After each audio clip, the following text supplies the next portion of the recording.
अब हमारी रसेंद्री में जो वेग आता है, समन का भाव मिला, वो यही मुख में एक और इंद्री है जिसे कर्मेंद्री कहते हैं, वाक इंद्री। ये बहुत अपराध कराती है, इसका भी वेग आता है, गैस सी बनती बोलने का होता है। जिनको सही मार्ग नहीं मिला तो ऊट पटांग ही बोलते हुए चलते हैं, ऊट पटांग ही ऐसे। वेग है, वाणी का वेग है। अब वाणी के वेग को संभालना उपासक का अत्यंत आवश्यक कार्य है, क्योंकि सबसे ज्यादा अपराध वाणी से ही बनते हैं। किसी की निंदा करना, किसी को कर्कश कठोर वचन बोलना, परुख वचन कबहु न कहाए, व्यर्थ की बातें करना। लोगों का स्वभाव होता, घंटों कोई सिर पैर नहीं है, बस बात ही बात होती चली जा रही, ऊर्जा नष्ट कर रहे हैं व्यर्थ की बातों में। ग्राम्य कथाएं, लोक कथाएं, राज कथाएं, विषय वार्ता और निंदा स्तुति, ये सब व्यर्थ में हमारी आध्यात्मिक शक्ति को नष्ट करने वाली क्रियाएं हैं। मौन रहिए। बोलने का बहुत अंदर से वेग आ रहा है, वाणी का वेग आता है, उस समय आप नाम कीर्तन कीजिए, उस समय आप वाणी का गायन कीजिए। श्रीमद चतुराशी जी, श्रीमद राधा सुधा निधि जी, श्री 42 लीला जी, महान, खूब जोर जोर से गाइए। अपने पास वाणी के वेग को शांत करने के लिए बहुत बढ़िया उपाय। श्रीमद चतुराशी जी शुरू कर दी, उच्च स्वर से गाना तो 1 घंटा 45 मिनट। श्रीमद राधा सुधा निधि तो लगभग 2 घंटे। 2 घंटे में तो पसीना आ जाएगा और मन होगा कि अब मौन हो जाए, वाणी का समन हो। व्यर्थ वार्ता करने वाला उपासक अंतर्मुख हो ही नहीं सकता।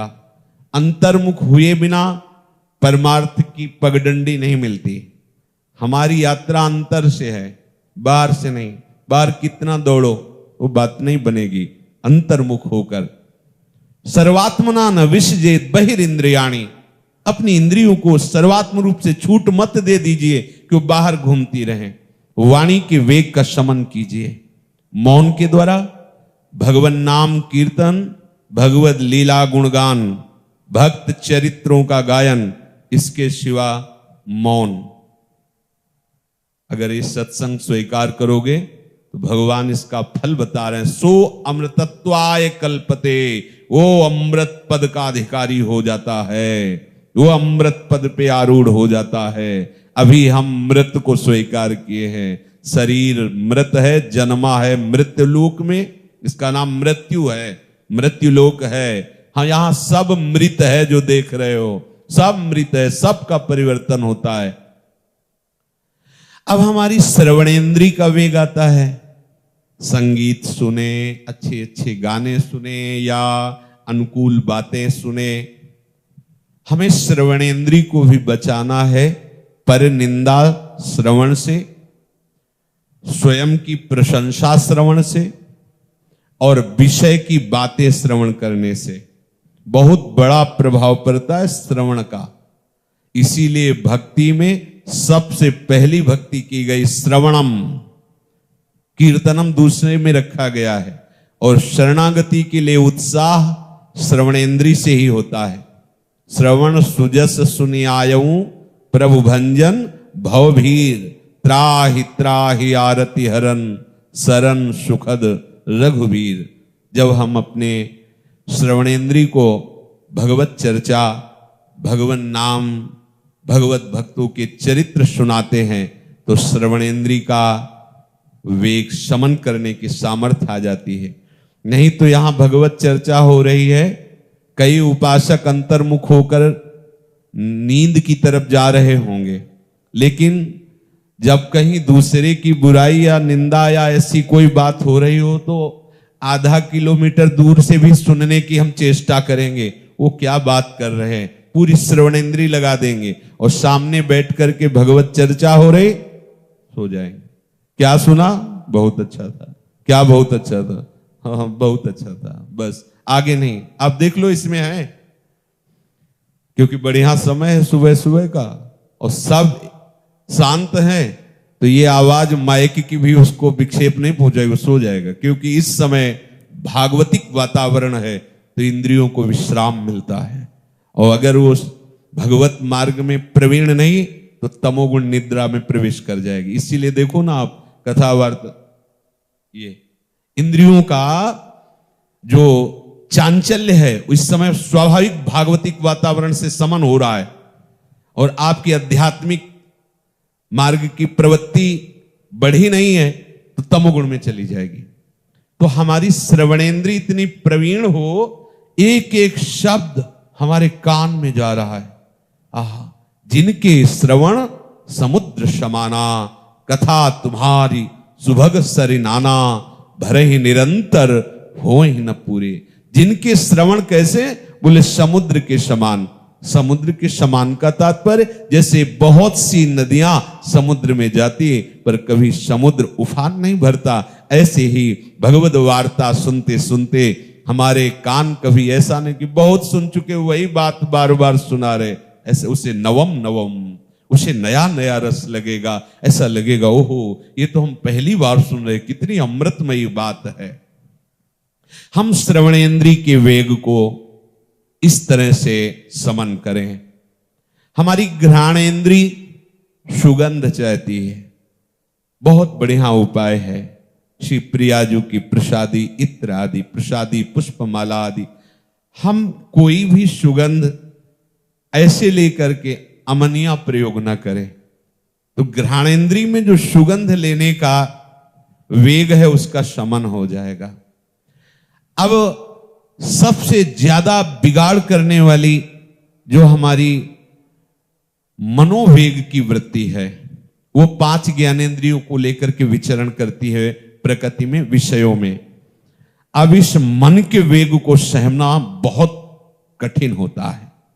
ये जिस इंद्री किसी एक इंद्री को साथ ले ले तो आपको व्यथित करके अधीन कर लेगा और इसमें कोई देर नहीं लगती। बचाने में देर लगा लेकिन उस इमरती को देख करके पाने की लालसा और संकल्प ये सब ऐसे ही हो गया, समझ नहीं पाए क्या हो गया। इतनी जल्दी एक इंद्री को वश में किया। नेत्रेंद्री ने देखा, मन ने रसेंद्री को कब्जे करके तुरंत क्रिया करवा ली। बाद में होता है हाय कैसे हो गया।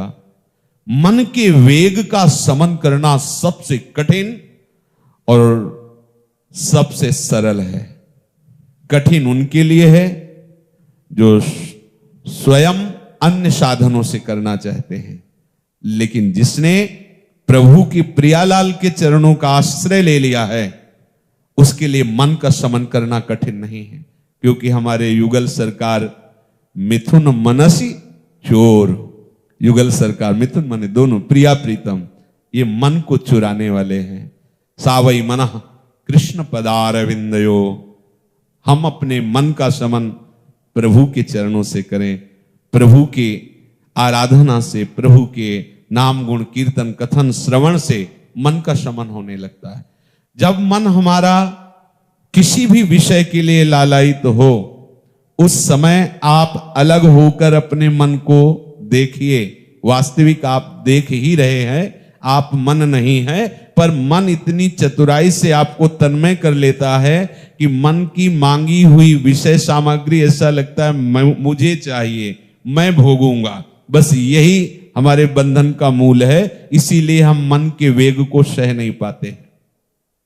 हमें चाहिए मन के वेग में जब किसी भी इंद्रियजन्य भोग की लालसा हो, वो स्वयं में कुछ नहीं कर सकता। वो इंद्रियों को साथ लेकर के आपको तन्मय करा करके फिर ये जो चाहे करवा सकता है। आप तन्मय ना हो, इंद्रियां उसके अधीन ना हो मन के, तो मन ऐसे हलचल पैदा करेगा और शांत हो जाएगा। जब आप उसके अनुसार नहीं चलेंगे तो आपके हृदय में एक पीड़ा होती है, व्यथा, एक जलन होती है। ऐसा लगता है जब तक ये हम नहीं करेंगे तब तक ये जलन शांत नहीं होगी, ऐसा हमारे अंदर आता है। पर ये बहुत गलत बात आती है, इसे बिल्कुल स्वीकार नहीं करना। यदि आप उस व्यथा को सह गए तो मन के वेग को सहने वाला महात्मा कहा जाता है। अगर मन के वेग में, मन की व्यथा में आप बह गए तो वही संसारी है, और जो मन की व्यथा को सह गया वही महात्मा है। भगवान कह रहे यम ही न व्यथयन्त्येते, जो व्यथा आपके अंदर मन प्रकट कर रहा है, जैसे भूख लग रही है, बोलने की इच्छा है, कुछ देखने की इच्छा है, श्रवण करने की इच्छा है, गंध लेने की इच्छा है, त्वगेंद्री कुछ स्पर्श करना चाहती, जनेन्द्री नाना प्रकार की कुछ चेष्टाएं करना चाहती, आदि आदि आदि, इन सब का मुखिया मन है। बिना इंद्रियों को लिए साथ ही ये तुम्हें तन्मय कराए कुछ नहीं होगा। आप तभी भोक्ता होते हैं जब आप तन्मय होते हैं मन की अवस्था में। ध्यान दीजिए, ये परमार्थ के लिए बहुत सूक्ष्म बात, आवश्यक बात है। ये मन हमको तभी, ये मन ही माया है, यही जाल फेंकता रहता है। मन मारिया तन बस में कीन्हा, हुआ भरम सब दूर, बाहर से कछु दिखत नाही, अंदर चमके नूर, आपो त्याग जगत में बैठे, नहीं किसी से काम, उनमें तो कछु अंतर नाही, संत कहो चाहे राम। समझ रहे, चाहे उन्हें संत कहो या भगवंत कहो, एक ही स्थिति हो गई। हमारे बंधन का कारण ये मन है। ये मन जब विषयों का संकल्प करता है, इंद्रियों के द्वारा विषयों की चेष्टा करता है, विषयों का ही विचार करता है, विषयों का ही चित्त के द्वारा चिंतन होता है, यही हमारा बंधन है। और यही मन जब प्रभु का चिंतन करता है, इंद्रियों के द्वारा सारी चेष्टाएं प्रभु के लिए होती हैं, तो यही मन भगवत स्वरूप हो जाता है, यही परम पद का अधिकारी हो जाता है, यही मन कृष्ण स्वरूप हो जाता है। मन की व्यथा को सहना है। ठीक है, आप उससे अलग नहीं हो पा रहे हैं, तो जैसे हम कांटा निकालने के लिए कांटा चुभन को, दूसरे कांटा चुभन को जो निकालने के प्रयास में कष्ट हो रहा है, हम सहते हैं, दुख होता है पर हम सहते हैं। तो प्रारंभिक ऐसा शुरू कर दो कि मुझे भगवत प्राप्ति करनी है, मुझे सहन करना है। भगवान आदेश करे तास्ति तितिक्षस्व भारत, उसको सहो। पर हम क्या करते हैं, इतने मन में तन्मय हो जाते हैं कि लगता है अब जो होगा सो देखा जाएगा। अब जो व्यथा हृदय में है, जो जलन है, उसको अब हम शांत करते हैं। पहले ये खा लेते हैं, ये सूंघ लेते हैं, ये देख लेते हैं, ये सुन लेते हैं, ये भोग लेते हैं। ऐसा आप भगवत मार्ग के उपासक हैं नहीं, उसको सहे। क्यों? क्योंकि मुझे भगवत प्राप्ति करनी है। अगर आप नहीं सहते हैं तो आप निश्चित समझिए आप चलते दिखाई देंगे, लेकिन आपकी यात्रा नहीं हो रही परमार्थ की। देखने को लगता है बहुत बच्चापन भरा हुआ है। परमार्थ के मार्ग में अवस्थाएं भले हो गई हैं, 50 की, 60 की, 40 की, 30 की, अभी बच्चापन, अभी शुरुआत नहीं हुई परमार्थ की। क्योंकि भगवत मार्ग में चलने का दृढ़ उद्देश्य आपके अंदर जागृत नहीं हुआ है। नहीं तो देखिए, जब ध्रुव जी अपने पिता के द्वारा की हुई प्रतिकूलता, माता के द्वारा, जो दूसरी माता है उनके द्वारा दिए गए कट वचन असहनीय लगे, देखो कहां उनका चित्त गया। वो द्वेष नहीं किए, भगवान के चरणों में चित्त गया कि मुझे भगवान से प्राप्त करना है। यदि ये जागतिक संबंध वाले पिता और ये विमाता ऐसे वचन और ऐसी चेष्टा करें, तो मैं उस परम पिता से वस्तु की प्राप्ति करूंगा। और अपने माता के चरण स्पर्श करके उनसे आदेश लिया और चल पड़े। देखना परमार्थ मार्ग के पथिक को कितना दृढ़ होना चाहिए। जे ही चले ते ही उन्हीं भगवान से प्रेरित होकर देवर्षि नारद जी आए और कहा, बेटा ध्रुव तुम किस लिए जा रहे हो? तो उनका, भगवान की आराधना करके वो पद प्राप्त करूंगा जो हमारे पिता और पितामह को भी प्राप्त नहीं है। मैं समझ रहा हूं तुम राजकुमार हो, तुम्हारे पिता ने तुम्हें गोद में नहीं बैठाया, तुम्हारी माता ने कटुवचन कहा, पर मैं अभी तुमको लेके चलता हूं, और गोद की क्या बात, मैं आज्ञा करूंगा तो महाराज उत्तानपाद अभी तुम्हारा अभिषेक कर देंगे।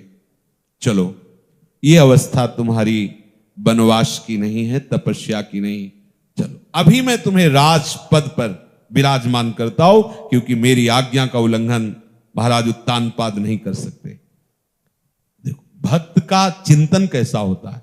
विचार किया कि अभी तो भगवान के मार्ग में कदम रखा है, और जिस सिंहासन पर आरूढ़ मेरा पिता मुझे गोद में नहीं बैठाल पाया, माता की कुचेष्टा के कारण, उनके कर्कश वचनों के कारण, वही राज्य मुझे, वही सिंहासन मुझे मिल, अब तो रुक ही नहीं सकता। अब तो प्रमाण हो गया कि निश्चित भगवत कृपा हमारे ऊपर है।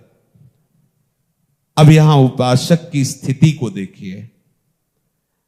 अगर थोड़ा सा भी वृत्ति में लौकिक सुख की भावना दृढ़ होती तो भगवत आराधना का मार्ग छूट जाता और कहते चलो, लेकिन उनका नहीं। मैं क्षत्रिय राजकुमार हूं, एक बार जो निश्चय करता हूं किसी भी स्थिति में उसे मैं छोड़ता नहीं हूं। अब तो बिना भगवत साक्षात्कार किए पीछे नहीं लौट सकता। अरे नहीं, वहां तुम समझते नहीं, बड़े बड़े भयावह सिंह आदि और बड़ी बड़े राक्षस राक्षसियां, और कितना कष्ट जंगल में है। बोले कुछ भी हो, मृत्यु से बढ़कर नहीं। अब मैंने निश्चय कर लिया, देखा चेला पक्का है, द्वादशाक्षर मंत्र का उपदेश करके साधना पद्धति बता दी। अपने लोग परमार्थ पे चल रहे। ऐसा कोई कष्ट नहीं है जिस कष्ट का पूर्व ऋषियों ने सामना किया है। कौन सा कष्ट है? आप विचार करके देखिए। पूर्व के महापुरुषों ने लिखा है, वृंदावन वास कठिन मोरे माई। उन्होंने कठिनता का, ऐसे बड़े बड़े मच्छर लताएं खूब थी ना, जहां बैठो वहीं कितनी कितनी समस्या। उदर पोषण के लिए मथुरा और दूर दूर जाना पड़ता था। एकदम हर कष्ट को सहकर भगवत प्राप्ति का उत्साह बढ़ाया इस मार्ग के उपासकों ने। अपने लोग जरा सी भी कष्ट की आभास वृत्ति को नहीं सह पाते। कष्ट नहीं, कष्ट की आभास वृत्ति को, कहीं ऐसा ना हो जाए। कैसे हम भगवत मार्ग के पथिक हैं? कैसे? भगवान कह रहे हैं जो सह जाता है। देखो कितना बढ़िया अवसर है। जब अपने को अपमान मिले तो उसी समय तुरंत विचार करो, ये हमारी उपासना को परिपक्व करने के लिए परीक्षा हो रही, अवसर मिला है, सहते हैं। राधा राधा राधा, अंदर राधा। और अगर नाम नहीं चल रहा, भगवत चिंतन नहीं, तो आप नहीं सह सकते, पक्का नहीं सह सकते। अगर नाम चल रहा है और आपके अंदर ये चिंतन आ गया, एक प्रभु ने भेजा इसे, ओहो अब हमारी अंदर की भूमिका बढ़ने वाली है। बोले अब सालाना परीक्षा, अरे अब 5 से 6 में जाएंगे। उत्साह होता है विद्यार्थियों को जो पढ़ाकू होते हैं, पढ़ने वाले, और जो खेलने में इस समय व्यतीत किया वो भयभीत हो जाते हैं। परीक्षा आएगी तो कैसे उत्तर दे पाएंगे, उत्तर नहीं होगा तो नंबर नहीं मिले, नंबर नहीं होगा तो फेल हो जाएंगे, फेल हो जाएंगे तो घर वाले पीटेंगे। और जो पढ़ने में चित उनका उत्साह होता है, ऐसे ही जो भगवत प्राप्ति का दृढ़ निश्चय करके इस मार्ग में चले हैं, उनको जब कोई भी प्रतिकूल परिस्थिति आती तो सहने में उनको आनंद आता है। बहुत से ऐसे संत भगवानों के दर्शन हुए गंगा किनारे भ्रमण करते हुए कि बहुत कड़ी कड़ी कष्ट की परिस्थितियां, पर कभी यही गिरिराज जी में 108 गोपाल सहस्त्र नाम का पाठ करना, जो समय बचे उसमें फिर नाम जप करना, गिरिराज जी की परिक्रमा करना, ऐसा उनको लकवा मार गया। तो हरि बाबा, ओडिया बाबा, ये बड़े बड़े महापुरुष उनके दर्शन के लिए गए, वो पड़े थे। ब्रज की अनन्य निष्ठा ली हुई थे, कहीं बाहर जाना नहीं था, साधारण उपचार चल रहा था। बड़ा कष्ट होता है, आधा शरीर काम नहीं कर रहा। अब बाबा ने कहा कि महाराज यदि आप संकल्प करो तो पूरे विश्व का लकवा खत्म हो जाए। आप इतने भजनानंदी तपस्वी महापुरुष, आप इस रोग को स्वीकार किए हैं। तो उन्होंने कहा कि ये भजन केवल भगवत प्रेम के लिए है, भगवत प्रसन्नता के लिए है। ब्रह्मास्त्र का प्रयोग मच्छर मारने के लिए नहीं होता। और बाबा हम समझ रहे हैं आप हमसे हमारे हृदय की बात सुनना चाहते हैं, नहीं आप ऐसा प्रेरित नहीं कर सकते, क्योंकि स्वयं महान कष्ट सहने वाले महात्मा पूज्यपाद सिउड़िया बाबा जी आज महान कष्ट 10 वर्ष तो लेट के सोए ही नहीं, 18 घंटे पद्मासन में बैठे और ऐसे रख करके कुछ देर विश्राम ऐसे बैठे कर फिर सीधे हो गए। कैसा देखो, भोजन, नींद, भोगाभ्यास चाहे जितना बढ़ा लो और चाहे जितना कम कर लो, ये आपके ऊपर है। भोगाभ्यास और नींद और भोजन। पूज्यपाद श्री उड़िया बाबा जी महाराज एक कवल रोटी दाल का एक कवल वर्षों ऐसे साधना की, अस्थिमात्र होए रहे शरीर, राख का नाश कर दिया, तो अपने स्वरूप में स्थित हो गए। कितने ऐसे संतों को देखा गया है कि जो सर्व सामर्थ्यशाली हैं, पर वो कष्ट को, आए हुए शरीर के कष्ट को सह रहे हैं। किसके बल से? प्रभु की प्राप्ति के लिए। वो ये कभी नहीं चाहते कि हमारा अमुक रोग नष्ट हो जाए, अमुक परिस्थिति हट जाए, अमुक व्यवस्था बन जाए, ऐसा कभी नहीं चाहते। व्यवहार में आपको भले दिखे ऐसा, उनके हृदय में चाह नहीं रहती। उनके हृदय की स्थिति होती है, जैसी जैसी प्रभु परिस्थिति स्थिति देते जाते हैं उसी में वो आनंदित रहते हैं। तो प्रभु कह रहे हैं सम दुखा सुखा धीरम, जो दुख सुख में समान भाव ले आवे। हमारा दुख सुख से संबंध नहीं, क्योंकि दुख सुख का अनुभव इस शरीर और अंतःकरण में होता है।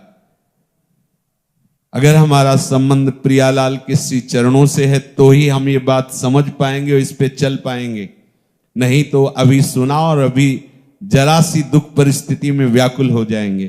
कल किसी ने प्रश्न किया कि आपकी वृंदावन महिमा अमृत सुनकर वृंदावन वास कर रहे हैं, जैसा बनता वैसा भजन करते हैं, पर यहाँ की जो प्रतिकूलताएं हैं, कठिन परिस्थिति हैं, वो हमसे सही नहीं जाती। गलत बात है। क्या कठिनता हो सकती है? आप बताइए क्या कठिनता हो सकती है? जैसे कोई कहे कि हमारे पास अर्थव्यवस्था नहीं है, महारानी जी से आपका संबंध हो जाए दृढ़ हृदय से तो अर्थ आपका दास हो जाएगा, पर हमारा संबंध जब तक श्री जी के चरणों से नहीं होगा तब तक हमें अपने कर्मों का भोग भोगना होगा। जब श्री जी से संबंध हो जाता है तो सारे योग क्षेम का वहन श्री जी की चरण सेविका अनंत शक्तियां करती हैं। आप ऐसा न समझिए कि किसी व्यक्ति से कोई भी यहां कार्य चलता है। ये धाम है, ये महारानी जी का महल है, ये सिर्फ उन्हीं से चलता है। उन्हीं के आदेश से सब यहाँ वास और व्यवस्था और आनंद और प्रतिकूलता, अपमान, निंदा, ये सब उन्हीं की व्यवस्था है। ध्यान रखिएगा, आपको जैसी परिस्थिति मिली है आपके अनुकूल मिली है, मान लीजिए। आपको जैसी परिस्थिति मिली है वो केवल श्री जी की प्राप्ति के लिए श्री जी के विधान से मिली। बिना शिकायत किए हुए चुपचाप उसे सह लो, सह लो। सह जाओगे तो प्रेम रस सहने के अधिकारी बन जाओगे। इसलिए भगवान कह रहे हैं यम ही न व्यथ्यन्त्येते पुरुषम पुरुषर्षभ सम दुख सुख धीरम सुमृतत्वाय कल्पते। शेष चर्चा आगे। श्री राधा वल्लभ लाल की।